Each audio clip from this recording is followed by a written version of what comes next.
কংগ্ৰেছ বা অখিল গগৈ আহিলে অসমত মিয়া ৰাজত্ব চলিব। চাওক, যোৱা কেইদিনমানত আপোনালোকে দেখিছে যে অখিল গগৈয়ে যি ধৰণে মিয়া মানুহৰ মাজত সোমাইছে, নক'বলগীয়া কথা কৈছে, আৰু কংগ্ৰেছ চৰকাৰ আহিলে তেওঁ গৃহমন্ত্ৰী হ'লে মিয়াসকল উচ্ছেদ নহ'ব, মিয়াসকলে সুৰক্ষিত পাব, যিবিলাক কথা তেওঁ কৈ আছে, তাৰ পৰা এটা কথা বুজিব পাৰি যে কংগ্ৰেছ বা অখিল গগৈ আহিলে অসমত মিয়া ৰাজত্ব চলিব। অসমীয়া মানুহৰ কোনো কামেই নাথাকিব, যি ধৰণে কথাখিনি তেওঁ কৈ আছে।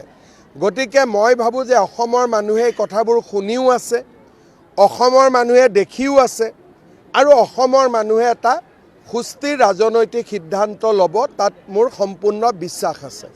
চাওক, কংগ্ৰেছৰ নমিনেশ্যন দিয়া যিদিনাখন লাষ্ট ডেট আছিলে, আপোনালোকে দেখিব সেইদিনাখন ৰাজীৱ ভৱনত কেনেকৈ গোটেই গুৱাহাটীখনতে চমৰীয়া, গৰৈমাৰী, বৰপেটা, ধুবুৰী খালী মিয়া মানুহে ভৰ্তি হৈ গ'ল।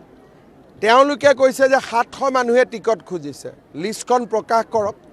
আপোনালোকে দেখিব তাৰ ভিতৰত 600 অকল মিয়া।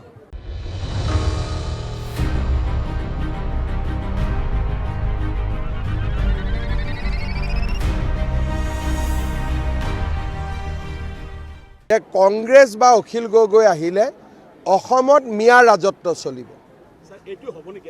চাওক, যোৱা কেইদিনমানত আপোনালোকে দেখিছে যে অখিল গগৈয়ে যি ধৰণে মিয়া মানুহৰ মাজত সোমাইছে, নক'বলগীয়া কথা কৈছে, আৰু কংগ্ৰেছ চৰকাৰ আহিলে তেওঁ গৃহমন্ত্ৰী হ'লে মিয়াসকল উচ্ছেদ নহ'ব, মিয়াসকলে সুৰক্ষিত পাব, যিবিলাক কথা তেওঁ কৈ আছে, তাৰ পৰা এটা কথা বুজিব পাৰি যে কংগ্ৰেছ বা অখিল গগৈ আহিলে অসমত মিয়া ৰাজত্ব চলিব।